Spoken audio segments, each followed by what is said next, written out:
Okay, good morning, Boker Tov. It should be a good morning. We should hear Besoros Tovos and Mirta Shem. It should be a day that we hear good news for Klal Yisrael in Israel and around the world. I want to thank our generous Parsha series sponsors, Becky and Avi Katz and family, in memory of Becky's father, David Grossman. Our learning should continue to be Leili Nishmas, David Ben Menachem Manish. This morning, Shir is also sponsored by Dr. Golda Sadowski in honor of Rabbi Yehuda Leib and Doris Kurtzer, her dear uncle and aunt. Amazing, wonderful people. They should have gesund. They should be well and have tremendous nachas from their families. Immediately following the shir, as always, everyone's invited to remain. We'll complete all of Sefer Tehillim in the merit of our precious soldiers. The hostages should be brought home, and we should win this war decisively. We should have peace in Israel and around the world. Eila Mishpatim. Thank you for bearing with us. We took a 2-week break. We were ill, but it's great to be back. And remember, anytime we take a break, there are old shiurim you can listen to online, and there are incredible other Magidei shir you should listen to. Amazing people that you can learn from. Page 416 in the Art Scroll Stone Chumash. Ve'ela ha'mishpatim asher tasim lefnehem. We're coming off the high of last week. What was the high of last week? Parshas Yisro. Kabbalas HaTorah.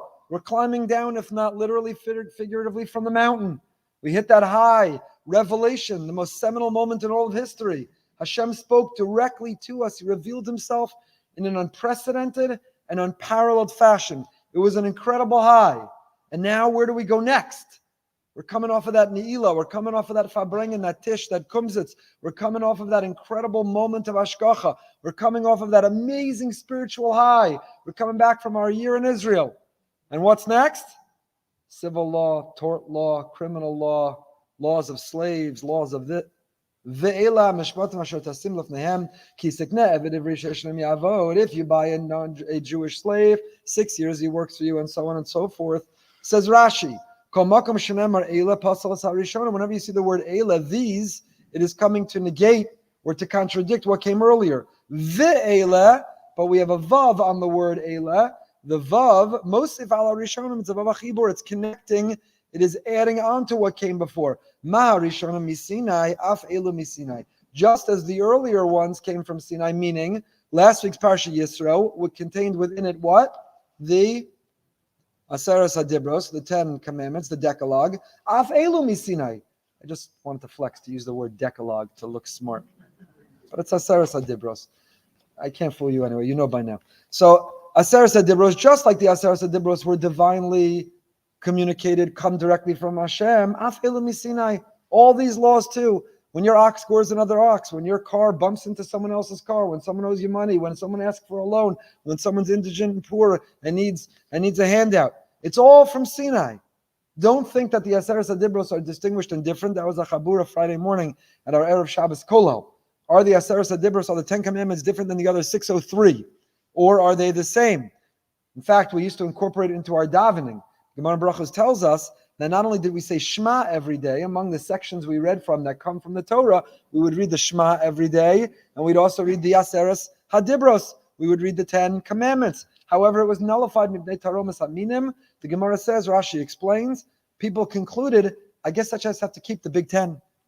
I have to believe in God, not worship idols, don't steal, don't murder, and I'm good to go. Shatnez, Kolisha, I don't know, what are people's hang-ups? Second day of Yontif, what are the big hang-ups that people have? So that I don't have to. Kidneys, that I don't have to keep. So, Ma Rishona Misinai, Af Elu Misinai. Kidneys is not Misinai, it's the Rabbanan. Second day of Yontif is the Rabbanan. Save the email, I know, I got it. But my point is that what appeared in Yisro is from Sinai, Har Sinai, and what it continues today. So why? How is this a way to come off that high? Yisro, revelation, inspiration. We're on a high. And then we get into the minutiae and the details, and all of a sudden we become law students going through the law books. Why are Namanis Machaparshas Din on the Parshas Mizbeach? Lo Melach Shetasim Sanhedrin Yitzal Mikdash. Where did the Sanhedrin sit? The high court, Supreme Court of the Jewish people. Where did they sit? They sat in the Lishkas HaGazos. They sat in the Beis HaMikdash itself. So we had separate branches, so to say, but they overlapped. And why? Why did the Sanhedrin sit in the holiest place, the Beis HaMikdash? Because from a Jewish perspective, law is not secular. It's not mundane. Law and justice and the pursuit of justice and the protection of justice are religious experiences. Dayanim have to sit by atifos harosh. A dayan has to wear a hat, wear atifa, wear a talis over their head. Why do we wear something on our head? To signify the seriousness, to feel the weight of Hashem's presence. So Hashem lirav, Hashem actually sits with the dayanim and helps them adjudicate and come to the conclusion of law. For us, justice and the adjudication of justice and the development of legislation of justice, it's all a religious experience. So the Sanhedrin didn't sit somewhere in Yerushalayim, elsewhere. They sat in the Beis HaMikdash, the Lishkas HaGazos. Sanhedrin was Eitzel HaMizbeach, Eitzel HaMikdash, because it's all a religious experience. We're learning this now in Siddur snippets. I love when it overlaps. We're up to the 11th bracha, Hashiva Shoftenu Kevarishona. We're longing for the return and the restoration of justice. Every day when we daven, we say, Hashem, evidence of the gullus we're living in, the exile we're suffering from, is how unjust this world is. The Hague, the international courts, the double standard against Israel, the targeting of the Jew, the injustice in the world against the Jew is itself an expression, a manifestation of this harsh and dark gullus. So we've begun in the Amidah with Kabbalah Shofar Gadol, the 10th bracha, Kibbutz Galios, gather us together. And what happens after we're together? What do we long for? Return justice. Bring back our shoftim, our yoatzim.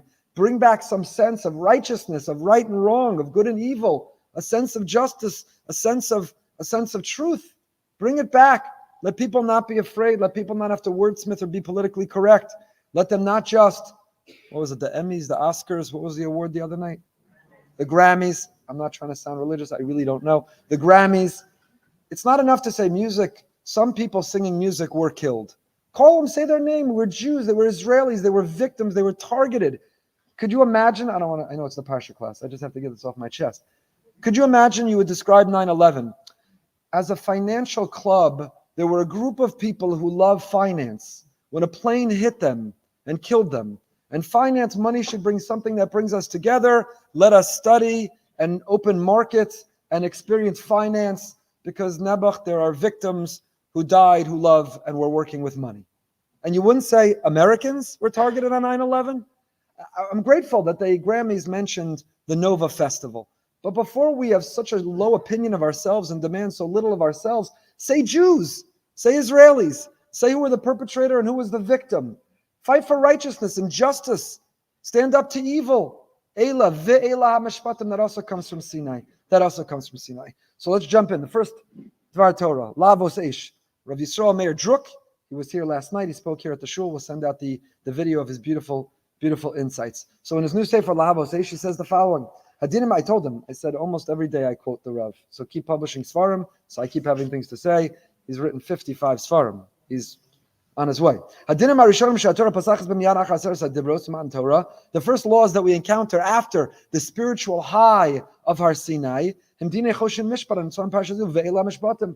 are the interpersonal laws of justice, criminal, tort, civil law. This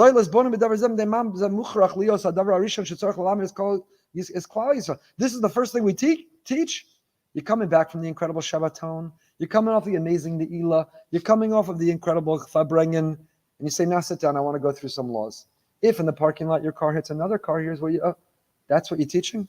Teach me about davening, Yom Kippur, Shabbos. Talk to me about my neshama. Talk to me about being Eved Hashem, Amunah, Bitachon. Give me the mitzvah of Dveikus. Why are we starting out with Choshen Mishpat? The reason is, says Rav Druck, we had so many, 613 to choose from, and this is where we begin. This is where we pick it up after our Sinai. The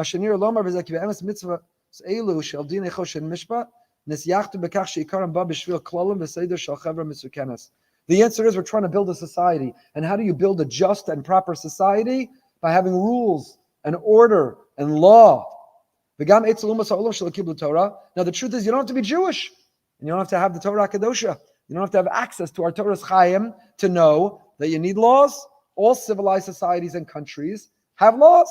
So what makes us special? So one could have erroneously concluded, don't steal, pay back somebody, lend money, take care of a poor person. Secular atheists, agnostics could come up with these rules. So maybe they're not from Sinai. Lefichach yeshna chashivas meruba lamed as Yisrael take of la'achar matan Torah dafka as dinei hamishpatim. And therefore, specifically when we came back from our Sinai, these are the first laws we're taught to know that even though they're what we call mitzvah sichlios, even though they are rational laws, one could have arrived at them on their own. That's not why we keep them. We keep them because the Dvar Hashem, Hashem who created the world, gave us the blueprint for creation. He gave us the instruction manual for life. And he said, here's what ownership is. Here's how money works. Here's how a society should run and should function. As dine mamanos eno mekaimim kikach gazra chachmasa yisbarach v'lo mishum shezeh mat'im masecha shalanu. Even though it makes sense, even though we like it, even though it protects a civil society, that's not why we keep it. Someone wakes you up in the middle of the night and says, why don't you steal? Why don't you rob other people? The answer is not, well, society would fall apart. If I would rob, people would steal from me. There'd be no ownership. We couldn't function. The answer is because Hashem said not to. Because Hashem taught about ownership and property and rights, and he said not to. He said a moral good person doesn't. It's because of Hashem. And that's why ve'ela mishpatim. Shem dinei amaman mishpatim asichliim. We don't do it because we understand it. Because what happens? If we begin to observe the things that we understand, that we appreciate, that make sense, and we do it because they make sense, what will happen? You'll say, but shatnez doesn't make much sense. That doesn't do it for me. Wool and linen, and getting my things tested and checked, that's not logical. That doesn't make sense. I'm going to skip that one. I'll keep the society one. I'll keep the rational ones. So therefore, a person needs to go in, and that's what we daven every day in Tehillim.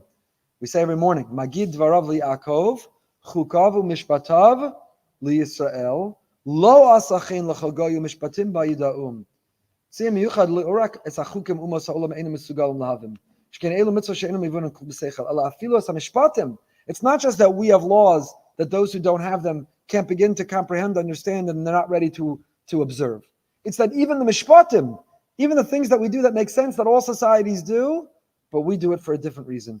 Im say gama mishpatim ba yidaum ein lahem musag bechlal Torah shalanu ki anachnu mekayim gama mishpatim kemo chukim. We keep mishpatim, it might as well be a chok. It happens to make sense, nice, enjoy. That's not why we keep it. We keep it as if it were a chok. And that's the ve'ela mishpatim, and that's why the Parsha begins with this. The Amaros Toros, we turn to the Rachmastrivka, who says the following: Kos Nadegel Machan Ephraim, the grandson of the Heilige Baal Shem. Ve'ela mishpatim asher tasim lefnehem. The Zohar says something interesting. Says the Zohar, Ilin Sidurin v'Gilgula. What does that mean? This has something to do with a Gilgul. What's Gilgul? What's Gilgul? Reincarnation. Do we believe in reincarnation? It's a big machlokas harishonim. Goes back. All the Gedolei Harishonim, the great medieval commentators, line up and debate. They don't necessarily fall out where you would anticipate they would. But there's a fascinating debate. Do we believe in reincarnation, or do we have one shot? We come one time. Are we reincarnated? Our soul comes back over and over again till we figure it out, till we get it right, till we repair what we need to in order to be able to return to Hashem and attach ourselves back to Him? Or do you get one shot? And the consequence, the result of how we used our one chance here, leaves us for eternity with whatever choices that we made. It's a big machlokas. It's a complicated topic, because if you do believe in reincarnation, and you could be reincarnated as another gender, another person, another object, another animal, in Tchias HaMesim, in the resurrection, who are you coming back as? Who are you married to? Who are you related with? There's a lot of questions that come out of it. However, there's a big stream that say there's such a thing as reincarnation. And in fact, we have a tradition, the Zohar and others, that talk about great figures and personalities in the Torah who were reincarnations of the soul of earlier people. Moshe was Noach. We have all kinds of reincarnations. Pinchas, we have all kinds of reincarnations. So the Zohar here comments about reincarnation, and you wonder, we're in a court here. We're in court. There's judges. There's a dispute. It's a financial issue. What are we talking about reincarnation? And listen to what the Rachmastrivka says.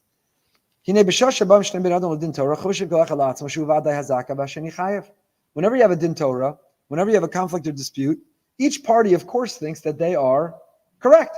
If they thought that they were wrong, then they wouldn't be in a din Torah. They would just award the other person what they want, what they're asking for. Each party, of course, thinks they're right. So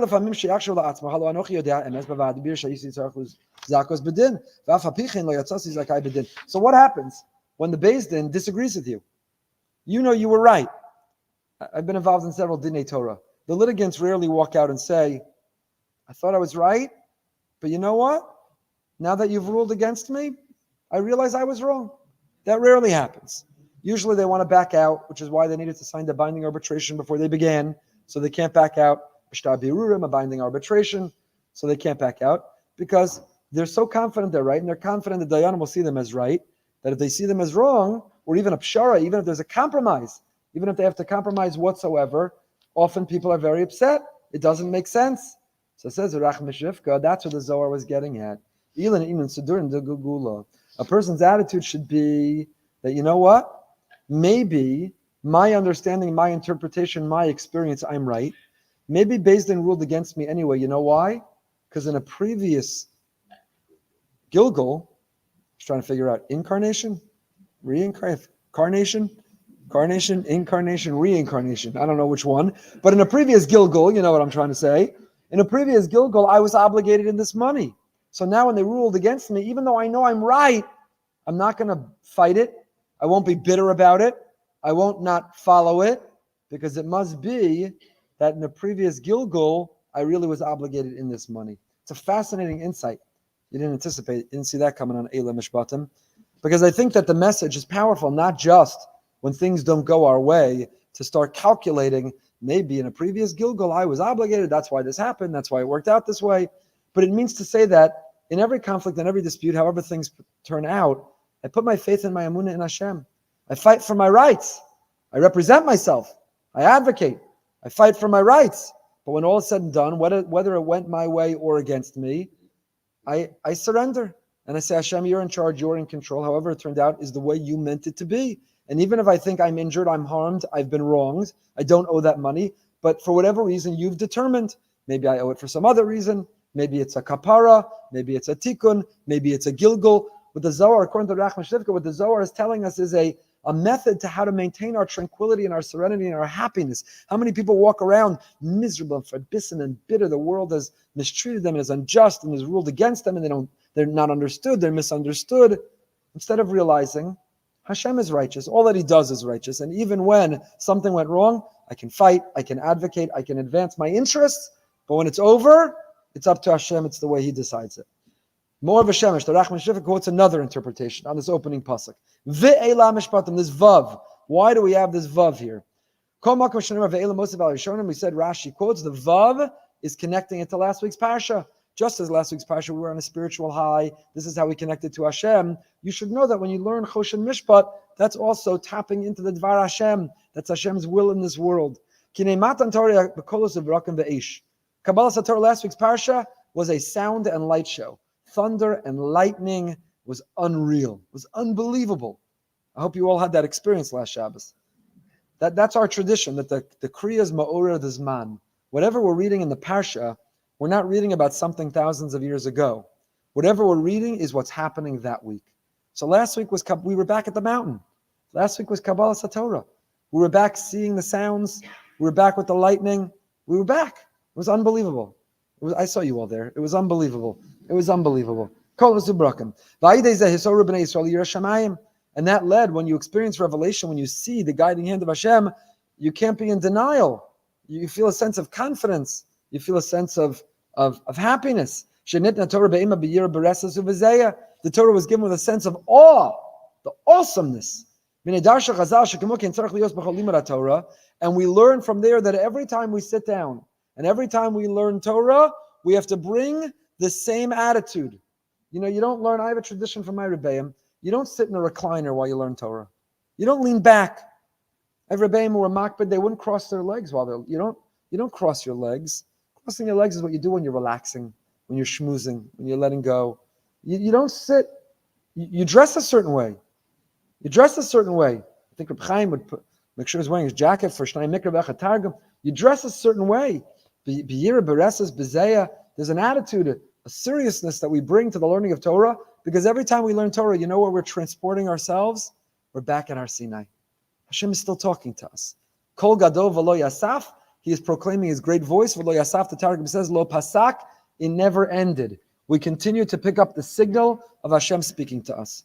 As has been said by many, when we daven, we're talking to Hashem. And when we learn Torah, we're listening to Hashem talk to us. Anyone who thinks we're not in a conversation with Hashem, there is a daily conversation. While we daven, we're telling him what we think, what we have to say. And when we learn his Torah, we're listening to what he has to say. He's speaking to us. So if you have an audience with Hashem, if he's speaking to you, what are you going to sit in a t-shirt and shorts? You're going to cross your legs? You're going to be doing 17 other things at the same time? The year will be at rest. So when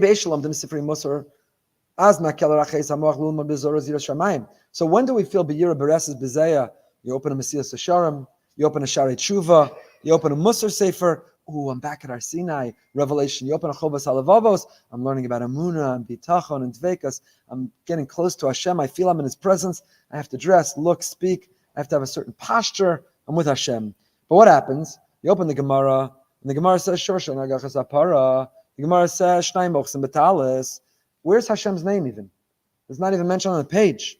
Two people come in. They're both holding on to the garment. And each one says, it belongs to me. They're both fighting over those Lululemon pants. They're $400, so they're fighting over the Lululemon pants. Fighting over the Lululemon bag, it's $40. And each one says, these are my pants. This is my bag. This is my sweater. This is my sweater. Each one says, Kula Shali, it all belongs to me. And that's you open the Gemara and you start learning that. So who does it belong to? Who has the right? Who has to bring the evidence? Who has to bring the proof? Someone lent money, borrowed money, the car had another car, the shore, the ox had another shore. So does Hashem's name even appear? There's no Hashem on the page. So says the Rachmastrivka Rebbe. It's quoting from the Rebbe in Lublin.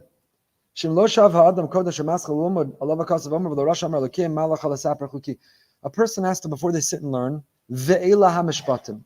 I'm about to learn tort, criminal, civil law. I'm about to learn dry, boring, minutiae, detail. I'm about to learn topics that feel entirely removed from spirituality, from Hashem. It's my job to connect them. I have to bring Hashem onto every page of Gemara. So you should read a Shnai Mochs and Betalis. Two people are holding on to the Lululemon pants. Zeh Omer Kulishli, Zeh Omer Kulishli. This one says it all belongs to me. This one says it all belongs to me. We should read into the Mishnah, V'kadosh Baruch Hu Omer Yachloku. It doesn't say Hashem's name. But we have to read it in. What does Hashem say? What's Hashem's vision? How does Hashem define ownership? How does Hashem define evidence and proof?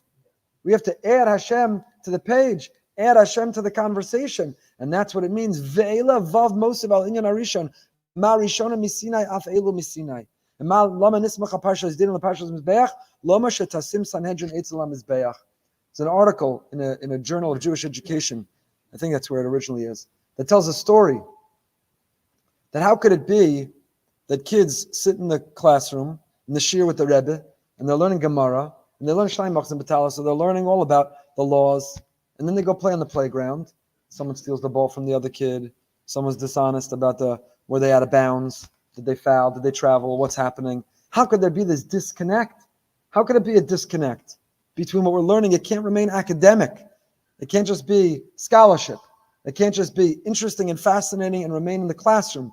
What the Vav, Mosef al Rishona, means, according to the Rachmastrivka, according to the Morva Shemesh, and the Rebbe of Lublin, what the Vav Mosef means, the experience of Har Sinai has to be brought down into the Elam Metzias.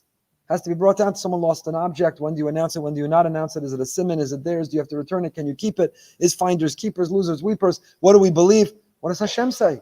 What does Hashem want you to do? What does Hashem want you to do? You have to walk out of every experience, every chavrusa. And tragically, sadly, I would suggest that this is missing in too many of our educational experiences, where we have conversations of ruchniya, spirituality, emunah, bitachon, Hashem, siddur, and then there's the learning, Gemara, halacha, which is dry and distanced and removed from Hashem. We have to bring Hashem into that conversation. Every shir, every Rebbe gives, every chavrusa that everyone has should end and say, how does Hashem want me to see this thing differently? What does Hashem want me to do? Rav Kook had a tradition, learned from Rav Moshe Weinberger, and he does. He has notebooks filled, that every time you learn, you turn what you learn into a tefillah. Hashem, the Akshor Shenagach Esapara, Sometimes I'm an ox. I bump into people. I run over people. I damage them. Let me take responsibility and ownership for how I damage. Hashem, let me see myself. Elam Mitzias. What are the things that I found? What have I held on to? And what did I let go? To turn every learning experience into a tefillah. And that's how you can connect the Vav, Mosifan al Rishonim, Ve'ela Mishpatim, connect Yisro Mishpatim by a Vav, by bringing Hashem into the conversation. Into the conversation. If we want to ensure that our children don't graduate 12 years of Jewish education and not know if there's Hashem, what he wants from them, is he in a relationship with them, is he coming with them wherever they're going next in their journey of life, then he's got to be in the curriculum. He has to be in the conversation. He has to be jumping off the page. He has to be on the playground. And he has to be when there's something missing from the locker. And he has to be when someone finds a lost object. That it's part of Vav Mosev al Rishonim, Ve'ela Mishpatim. That is all connecting back to our Sinai. It's all part of that religious experience. Perchav Aleph, Pasuk, Gimel. So we begin with the Eved Ivri. The Eved Ivri is the Jewish slave who works, Jewish slave who stole, damaged, can't pay back, sells himself into slavery in order to earn the money to be able to pay back. However many years to earn the money he needs in order to compensate is how long he has to work. And what happens, Torah tells us, if he works for 6 years, the seventh year he goes free. If he arrives by himself, he lives by himself. If he's married, comes in as a unit, his wife goes out with him. Says the Tifer Shmuel, which is not yet out, but Baruch Hashem, they've started sending out the newsletter, I guess, before it's being printed. So I'm able to share Shmuel Berenbaum. Beautiful. Says the Tifer Shmuel, what do you mean his wife goes out with him? Did she ever come in? Who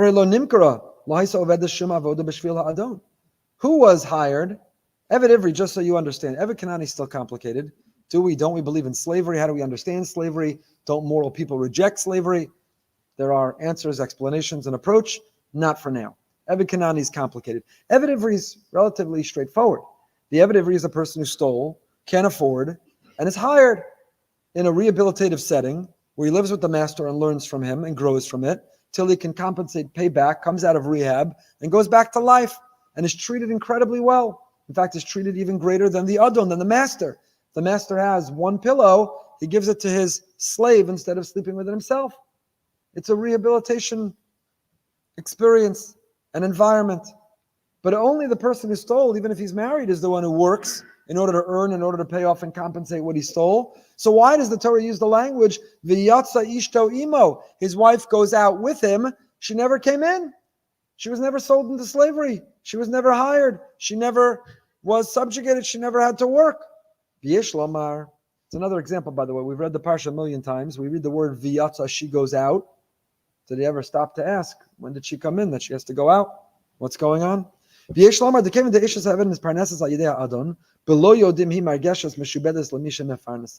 what the answer is? While her husband is in that rehab working for that master, how is she eating? Who's paying her rent? Where's her health insurance coming from? That same master. As an extension of him, and he's being provided for by that master, it means she too is being supported by the same employer. Even if she's not obligated, and even if she's not working, even if she wasn't sold into that slavery.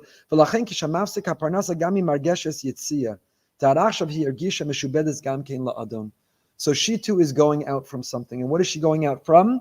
Feeling indebted to that master. Because for that period of life where her husband was in this rehab, she was provided for and therefore indebted to this master. And when a person can leave that sense of being indebted, v'yatza, they're going out from something. They're going out from something. L'mashal, says the first Shmuel Berenbaum. For example, Bashmoras HaBoker, what would happen? What happens? The master wakes her up at 3 a.m. and says to his slave's wife, I need you to drive me to the airport. My ride canceled. I got to make this flight. Be here in 10 minutes. I need you to drive me to the airport. Does she have an ability to say, hang up the phone? No. She's indebted. She's taking care of the family while her husband's in rehab. She's not technically obligated. She's not enslaved, but she would have to go. A regular person would get that call. If they're a Baal Chesed, maybe they do it, but they feel no debt, no obligation. But a person who is reliant on another is indebted to them. And you see from here, it says of Shmuel Berenbaum, that's why righteous Rosh Yeshiva Rabbanim were always very careful from whom they took a contribution. Because when someone is providing, supporting, contributing, taking care, you are by definition and automatically indebted. And you need a yitziyah. If you want to not be indebted, you need the Torah to get you out of there. And they were therefore careful not to take a contribution, a gift. People generally want to give the yeshiva they went to, but a person has to be careful to whom we are indebted, because that debt will remain even if we aren't technically obligated. And that's what you learn from this word, v'yatsa ishto imo, the wife goes out from that sense of feeling indebted. Turn the page, 418, Pasuk Vav. What happens? If, you know what? I like this rehab. I like this environment. I like this setting.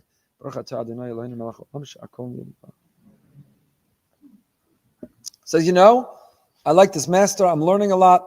I'm being taught a lot. I'm growing a lot. I got the pillow. I got the good pillow.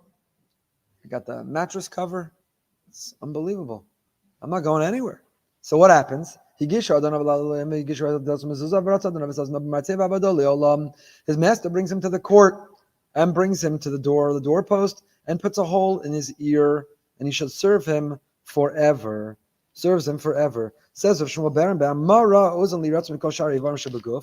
Rashi quotes Chazal. Why the ear? Pierce his nose, pierce his eyebrow, pierce his lip, pierce his belly button. Human beings have found countless places to get piercings. Why the ear? Why the ear? Amar B'Yochanan ben Zakkai, Ozen sheshama al Har Sinai lo signov, because that ear that stood at Har Sinai and heard, don't rob, don't steal, and stole. So now gets pierced. Imocher atzmo, Ozen sheshama al Har Sinai ki li b'nei Yisrael avadim. And how does he have the money to compensate? He sells himself into slavery. Sell yourself into slavery? Weren't you listening at Har Sinai? Avadai hein v'lo avadim la'avadim. Hashem said, you're only my slaves. Don't sell yourself to anyone else. Because it wasn't Shama. Why only here? There's several questions everybody asks on this Rashi, on this Chazal. You've heard it before. We've discussed it before. We'll come at it from a different angle. First of all, why now? When did the person steal and sell themselves into slavery?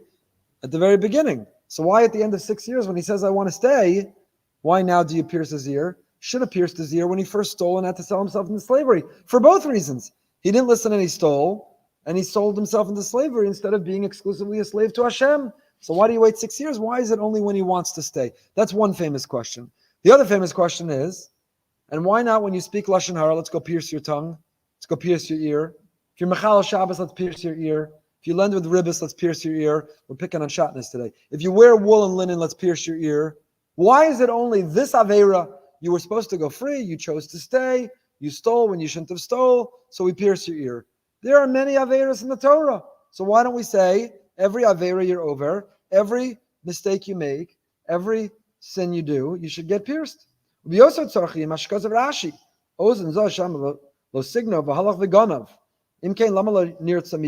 So why not immediately? Are two questions. Says of Shmuel Berenbaum, Yesh Lomar, Dabir b'divrei Rabbi Yochanan ben Zakkai hu, the mitzad masher ganav belvad eino nirtza. The fact that he stole is not grounds, not reason to pierce the ear. D'yitachen shu shama bar sino signov, aval nichshal ba'akroy shiz gaber alav yitzro. He heard. And you know what happened when he heard? God said, don't steal. You know what he said to himself? Of course not. I would never steal. I would never steal. I'm a moral, honest person. It's pasnish. I would never ever steal. But what happened? Nichshal ba'akroy shiz gaber alav yitzro. Machmas chemdas hamamun shelo. But what happened? What happened? Someone left their Lululemon pants.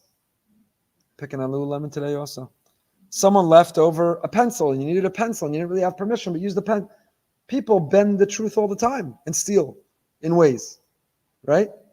The lawyer rounded up the hour billing their client. Not entirely accurate. Had lunch with a friend. They said, how's business? He said, good. It became a business expense. That's also stealing. That's also stealing.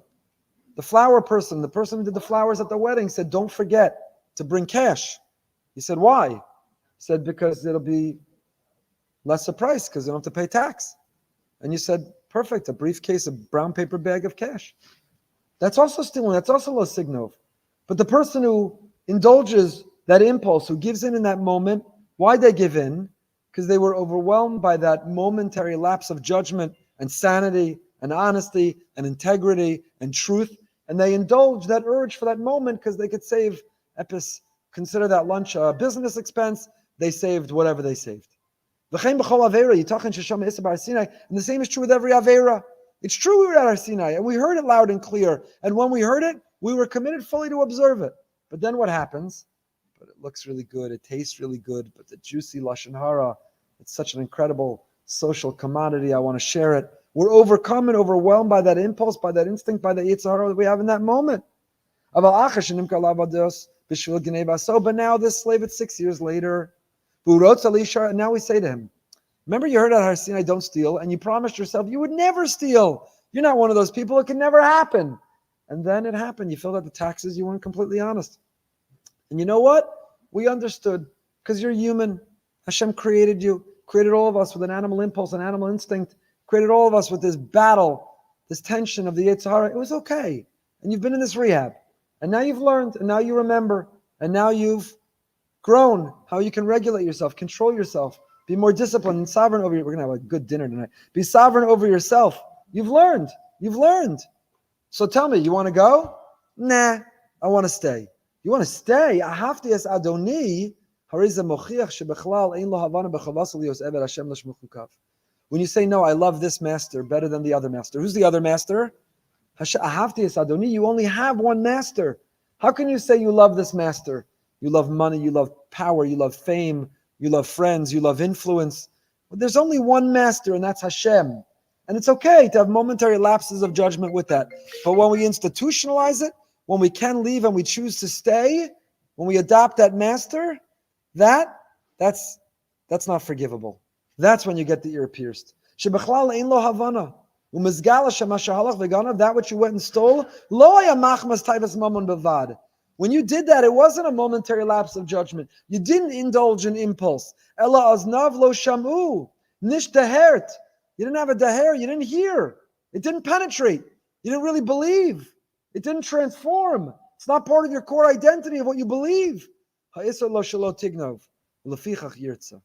V'chein hamocher atzmo la'avdas yitachin shamacher atzmo rachmach maschem das mamon k'shu rotz li'yishaer gam hochacha shlo shama azno ki li b'nei Yisrael avadim. Why do we wait the 6 years? Because to err is human. Everybody's going to make mistakes. It's built into the system. Hashem created us. He gets it. He understands it. And He created systems. Tshuva, among the things that were created, Bein Hashmasos, twilight, before the creation of the world, Gemara Chazal tell us, listed is tshuva. Hashem says, I got it. You're going to make mistakes.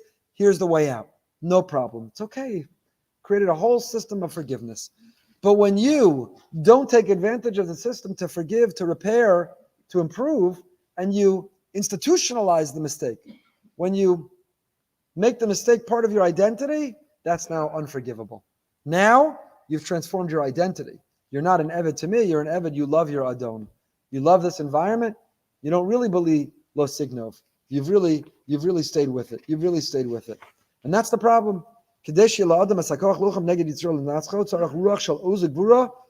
to be able to fight the Yetzer Hara, we have to know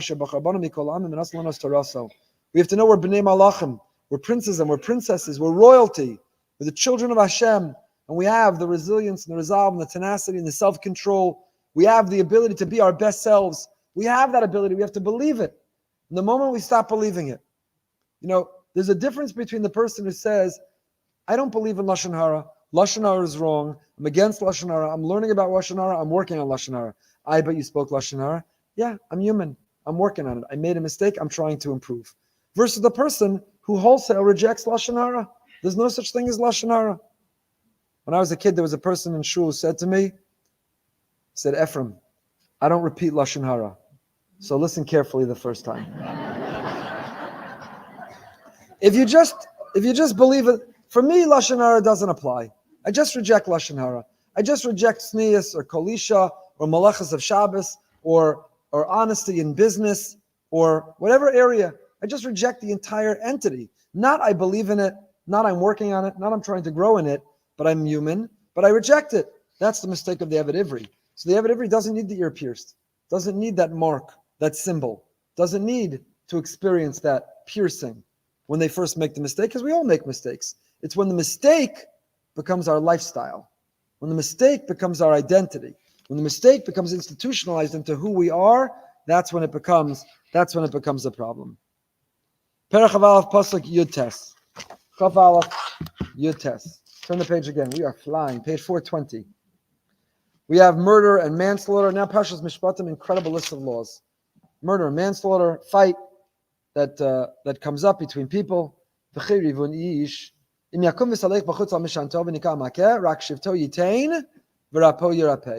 happens is a fight between two people. Somebody's chovel. Somebody strikes another person, and you have to pay the 5. Daf Yomi recently learned you have to pay the 5 things. What are the 5 things? Nezek Tsar, Ripoy, Sheves, and Boshes. You have to pay 5 things that you owe the person that you damaged. So you punched somebody, you hit somebody, whether it was on purpose or by accident, Adam Mod La'olam, then you owe them 5 things. And one of the 5 things you owe is V'rapo Yirapeh. What is V'rapo Yirapeh? To heal. You have to pay their medical bills. You have to pay, they were off work. You have to pay their workers' comp. You have to pay their medical bills. You have to pay for the shame and embarrassment they experienced. You have to pay for the pain that they endured. You have to pay for the damage in their value and worth. You have to pay for 5 things. But Chazal learned from here, Mikan she nitein reshus l'rofei l'rapos. From here we learn that a doctor is entitled to heal. Why would I have thought a doctor can't heal? Why would I have thought a doctor can't heal? We're not going to get into this at length. We've discussed it previously in the past. The Rishonim disagree. Some say Rashi, the Ramban. One opinion is, maybe you think the doctor can heal. Why? What does the doctor need to do in order to be able to heal? I have a daughter who graduated nursing school. I have another daughter who's in high school who wants to be a surgeon. And I have a friend in the community who's a surgeon. This past Sunday, she's in a high school program. She was able to scrub in and observe the surgery. I don't know how many people want to be able to do that. I don't know how many teenagers would be so excited to text their parents, I touched a gallbladder. Mazel tov, shkoyach. Not inside the person, she wasn't allowed to. Once it was removed, wherever it was, shkoyach, shine, she could check that off her bucket list. Not on my bucket list. Not on my bucket list. So she stood in and observed the surgery. And what did she watch?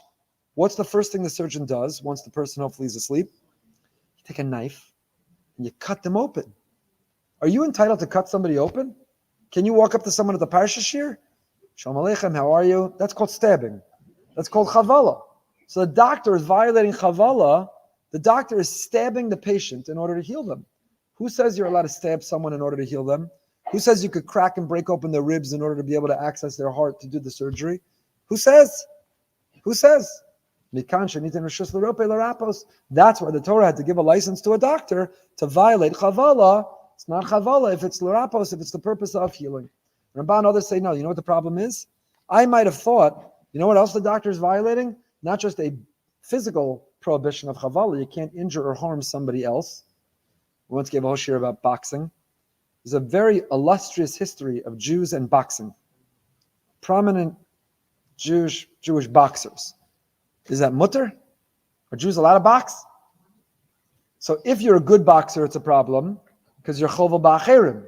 If you're a bad boxer, it's also a problem because the Rambam holds chovel ba'atzmos chayev. That if you allow someone to punch you in the face, it's also a problem. So we gave a whole shir on boxing. Happened to be Pop Sugarman was here that Shabbos. He gave the rebuttal in real time. But it's a fascinating topic. Believe it or not, there are tshuvas back in the early 20th century when Jews were boxers. There were halachic responsa written about chavala and boxing. Another area comes up is cosmetic surgery. Who says you're allowed to go under the knife because you don't like your nose, your cheekbones, your jawline, you don't like your, I don't even know what else people have done. If I do, I'm not going to say it now here. Who says you're allowed to go under the knife? Chova ba'atzmo. First of all, you're putting yourself in a risky, dangerous situation going under anesthesia. Every procedure, including elective, can go wrong. But it's also chovel. You're going to make yourself bleed. You're going to give the doctor the right. Who says you're allowed? We've given a share on that too. It's a big question, and it is allowed. based on a Tosfos, that mental health has the halacha mental pain. The pain of mental anguish is as real as physical pain. And if a person, Rav Moshe, has a tshuva to a young lady who felt that she was not successful in shidduchim because of a certain part of her appearance that she wanted to improve, Rav Moshe paskins that it's not chova ba'atzmo if the mental anguish, which is as legitimate as physical pain, just like to relieve physical pain, you could be chova ba'atzmo. So to relieve mental pain. Now, how you define what's mental pain? Somebody else in your family's mental pain. So you're going to go under the... How do you define pain? When is chavala permissible? When is it not? All beyond the scope of our Parsha shir. However, the doctor is given license. The Ramban is another reason. You know why? Maybe the doctor will say, maybe the super frum people in the community will attack the doctor in shul and say, how dare you heal that person? Why? What did they do wrong? Normally we elevate, we honor the doctor, we admire them for healing. What does the doctor do wrong when they heal? Hashem decided the person should be sick. Who are you to go against what Hashem wants? If Hashem decided the best thing for that person is to experience that illness, who are you to combat and compete with Hashem and reverse what Hashem decided? So the Torah has to say, no, Hashem wants the doctor to heal. Why does Hashem make him sick if he wants to heal? For another time. But Hashem wants the doctor to heal. So the doctor is not a violation of Chavala. If in the context of healing, the doctor is stabbing, that's not called stabbing. It's called surgery. That's called healing. It's called healing. And it's not against Hashem. It's complicated. Chazal tell us, Tov sheberofim legehenim. The best of doctors are going to Gehenim. We also shared a shir on that. You can find all this online. 6 or 7 interpretations. Why is the best doctor going to Gehenim? Why? It's also for another time. But I want to share with you the Rebbe of Lublin. A lot of doctors here. The Rebbe of Lublin. Listen to this pshat. I never saw this before, never heard this before. This is beautiful. Mikan shenitin reshus l'rope l'rapos, shebala lamed, dirak al davar zeh l'chud nitin reshus l'rofe, sheyachol l'rapos es acholim. Avalam ba l'ya'ish es achola v'lomar lo she'ein trufa l'machalaso. A doctor with no bedside manner. A doctor who says, you have no hope, you're unlikely to recover, nothing anyone can do for you, your chances are slim. That he was not given permission. That he doesn't have license for. Now to be clear, the doctor should not mislead. We're not suggesting that the Torah says doctors have to lie, mislead, and hold out hope when there is little. A doctor could be honest. According to the natural way of things, we've exhausted all of the therapies. A doctor can be honest and transparent and should be, ethically, morally, according to the Torah as well. But whether the doctor is positive or negative, the doctor has to bring hope and emunah and bitachon into what they do. So mikan shenitin l'shus l'rofe, a doctor is given a license. But on the doctor's license, he's only given license l'rapos, to interact with the patient in a way that will bring healing, not bring sadness. Not bring sadness. There's a great doctor, scholar, who's a mishpacha of my shver, Dr. Jerome Groupman. He's written many New York Times best-selling books. He's a Harvard professor. It used to be illustrious to say that. Now I realize you can't say that in front of the Aron Kodesh. He's a professor somewhere where no one should ever send their children or send any money. He's a professor. He's a doctor in their hospital. And he's written many New York Times best-selling books about how doctors think. And he's a wonderful gem of a person as well. And he tells a story in one of his books about one of his patients who he went, and he describes how he was honest to her, how they'd exhausted all the therapies, they've tried everything, and there was nothing more to try. He said, I have no more medicine that I can give. And she corrected him, and she said, you have one more medicine, you're giving it to me now, which is your love and your support and your companionship, which is the type of doctor he is. And she described that too is medicine, that too is healing. And that's exactly this Rachmastrivka, this Rebbe in Lublin. The doctor is giving a license only l'rapos. The bedside manner has to be such that even if you've run out of therapies and medicine, but your presence, your love, your support, your honesty, your encouragement, your companionship is l'rapos. You're only trying to heal, because we know the opposite's true. The research shows that when the person becomes hopeless, when the patient becomes hopeless and helpless, they begin to spiral downward faster. That the attitude and mentality of the patient, the bedside manner, the environment of the doctor, of the hospital, of the system, the advocacy of having somebody there with you, it all has an impact.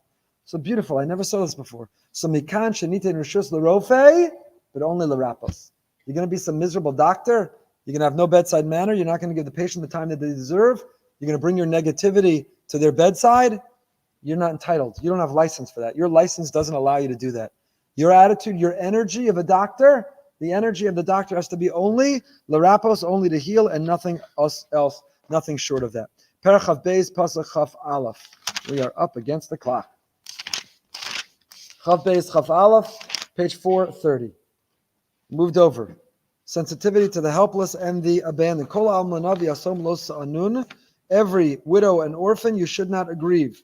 And Rashi tells us, "Hu adin l'chol adam." That's true for everybody.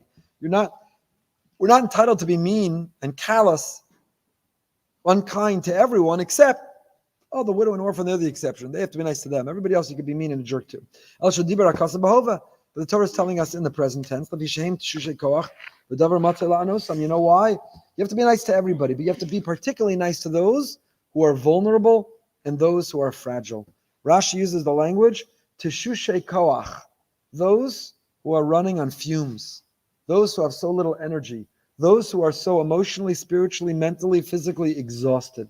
It says that the Shmuel from here, Mikan Chomer Ha'isa Lahonos Adam Anintav Matzav Kashav. You see here how kind and sensitive you have to be, supportive of those who are Tashush Koach, Shetzaro Meruba Mishastam Adam. There's the normal everyday things of life. I have this ache, I have this pain, just growing older. I have this frustration, I have this disappointment. Those are the ordinary, regular parts of life. But then you have the people who are the Kol Almana V'Yasom. What's an Almana? The Chizkuni writes, Almana is Al-Mana, missing a portion. Almana is Alman, missing a portion. So it doesn't just mean the widow who's missing.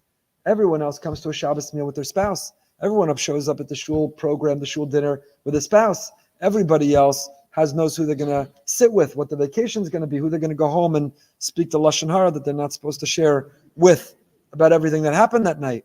The Almana is Almana. They're missing something. They're missing something. Which Rebbe was it? An incredible Rebbe who went to his chassid's merachasna and went to the wedding. And 3 a.m, he says to the Gabbai, we have to go to his house. Gabbai thinks, what in the world? Why? Takes him to his house. The Rebbe goes in for a few minutes, comes out, brings him home. The Gabbai can't help it. Which Rebbe was it? Vision to Rebbe? He couldn't help it. He says, Rebbe, it's 3 a.m. We had to go to his house. You went to the wedding already. You have to go to his house now? And the Rebbe said to him, listen to this lesson. The Rebbe said to him, he said, this chassid lost his wife. He said, do you know, everyone goes home when they make a simcha, and they go talk to their spouse. What'd you think of the band? What'd you think of the caterer? Who'd you see? Do you see who showed up? Can you believe you saw the place guards who said they're coming? We paid for them and they never showed up. Wasn't the dancing amazing? And the photographer, how'd I look in the gown? How'd this work out? How'd this look out? He came home from this wedding and he has no one to talk to. He has no one to share this with. So I went in order to have that conversation. What'd you think? What'd you see? Wasn't this amazing? When they sang that song, the place lit up, it was on fire. You see the sensitivity for an almana, the almana, someone who's missing a portion, that connection. And that's what the Torah is cautioning us and telling us, that a person has to bring that attitude, that sensitivity.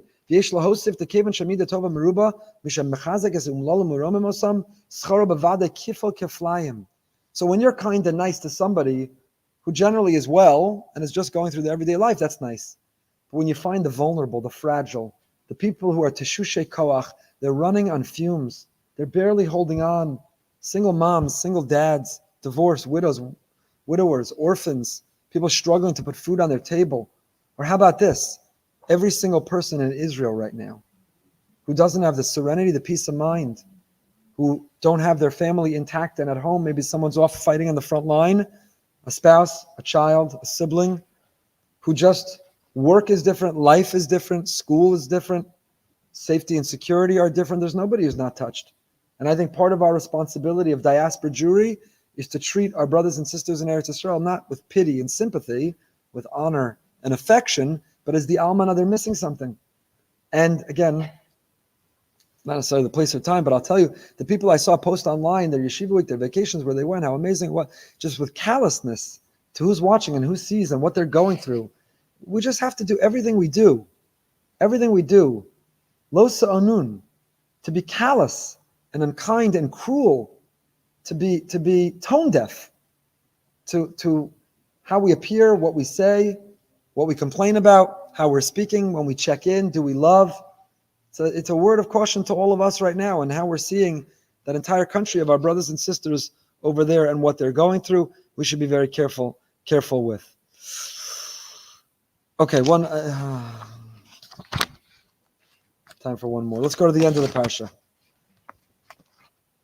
We're skipping Nasa v'Nishma. How could a Jew skip Nasa v'Nishma?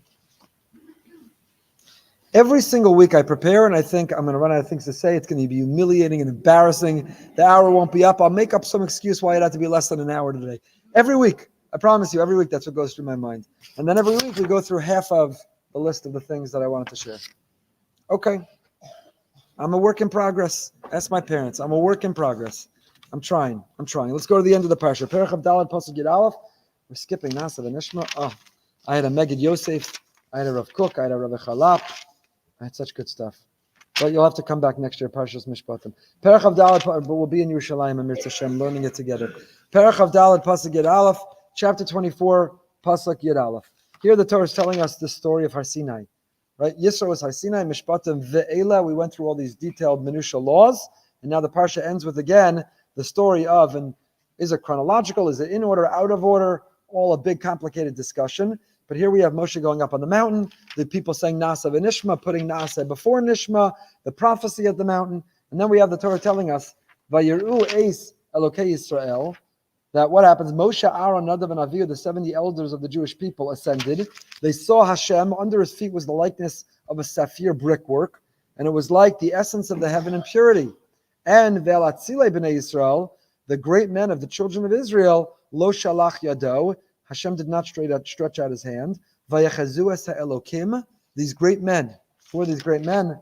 Moshe, Aaron, Nadav, and Avihu, the Zikna, you saw these great men. Vayechazu, they took in, they perceived, they saw, they experienced Elokim, God. And what did they do? Let's eat. Vayochlu, vayishtu. They ate and they drank. Let's press. Let's ask. Let's eat. Let's eat. Our Parsha concludes with this wondrous event involving Hashem entering into this covenant, and following this bris, this ceremony, Moshe's command to take Aaron, Nadav, and Avihu, and the Zikna Yisrael, and they have an amazing vision. Vayachzu, wow, felt the presence of the divine, tapped into their Tzelem Elokim, their Chelek Elokim, Yimal Mamish, and what do? They eat and they drink. That's how you feel? Should be the opposite. One of my daughters knows I love to tell this story. When she was in high school, Baruch Hashem, she was and is and will always be amazing. But you know, when your kid's in high school, there's not Sar Gidel, but there's Gidel Banim. You're unsure. But 1 year after Ne'ilah, we have a Ne'ilah here. If you've never experienced our Ne'ilah, we were walking home from shul after Ne'ilah, and she said to me, Abba, that Ne'ilah was so unbelievable. I feel like I don't even need to eat. I could fast another day. I just wanted it to keep going. I wanted to keep singing. I keep wanting to go. It was unbelievable. That's the moment. She said, she knows I say, I knew everything was going to be just fine. It always was, it always is, it always will be. But the measure, so the feeling that you should have, Vayechazu es ha'elokim, you make contact with the divine, you should say, food?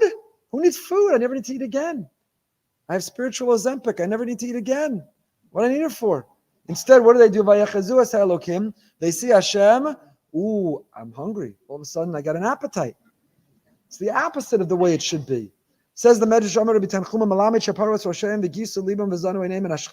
the text teaches they uncovered their heads, they became presumptuous, and they fed their eyes on the Shekhinah. Onkelos disagrees. He teaches the pasuk that it's only metaphorical. Look at Onkelos. He says, Ki'ilu achlan v'shasan. They envisioned Hashem, and they ate and drank, means just like food nourishes the body, they drank in the image of Hashem. Achlan v'shasu doesn't mean they ate and drank. It means drink it in. Take in that Ne'ilah. Eat up that Ne'ilah. Eat up this moment. We even use that in the vernacular. Eat up this moment. Drink in this image. Not that they ate and they drank literally, says Onkelos. It's a metaphor. It means that allegorically. Unlike the Medrash, which is critical, that Achlu V'Shasu was a mistake. They should have held on to that spiritual high. Don't go fress. And unlike Onkelos, the Ramban understands the pasuk at face value, and he sees a religious value to what happened here. They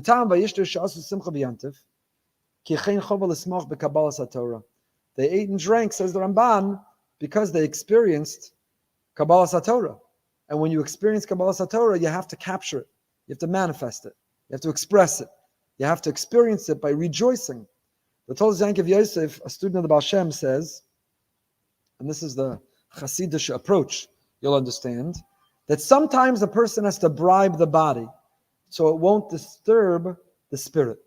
Sometimes you have to bribe and distract the guf so that the neshama can fly, for the neshama to thrive.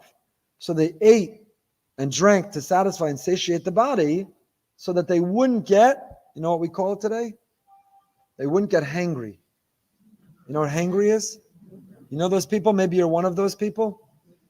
You ever, somebody's really agitated and they're on edge and they're difficult and you realize, are you hungry? Do you need to eat something? Hangry.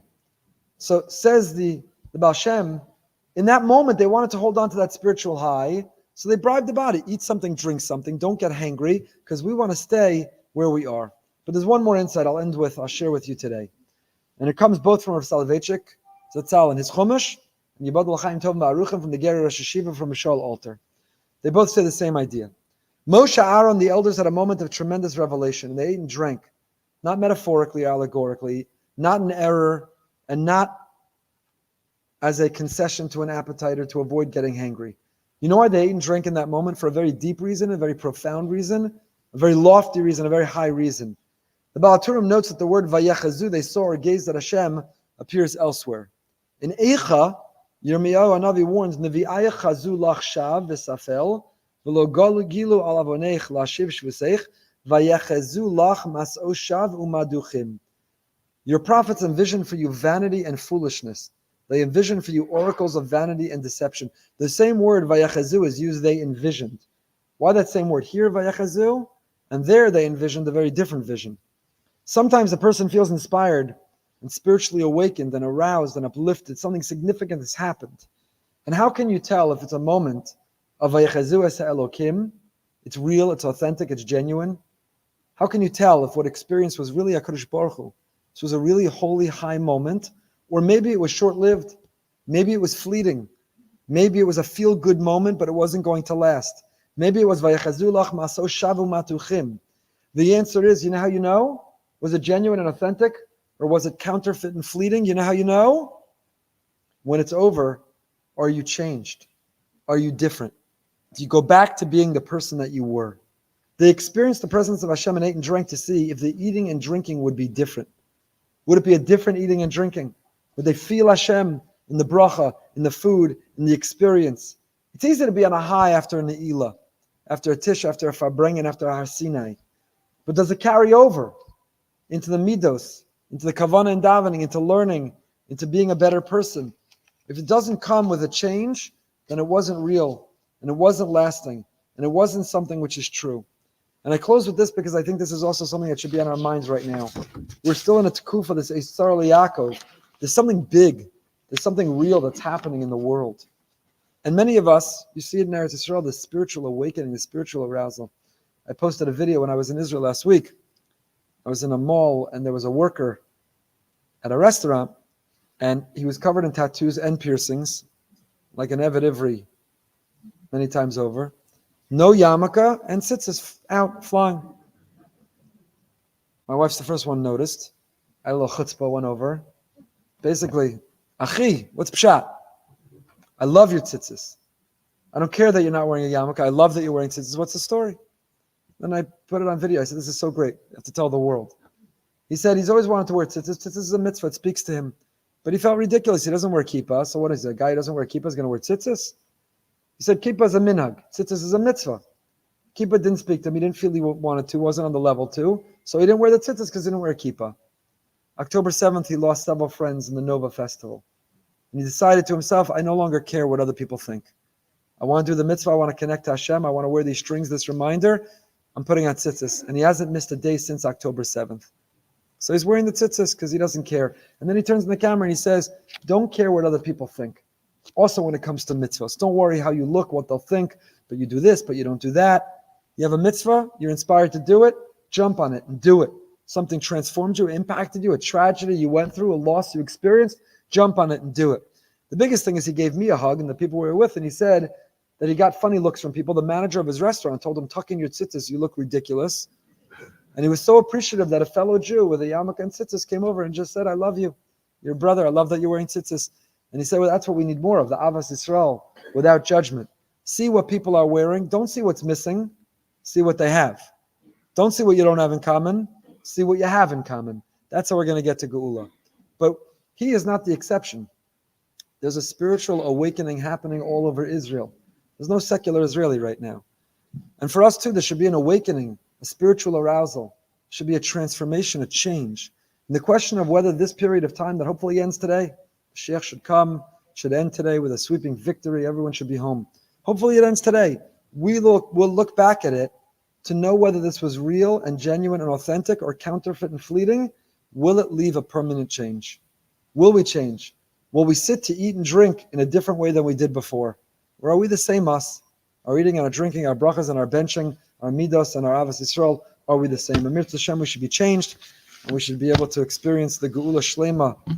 So please stay for Tehillim.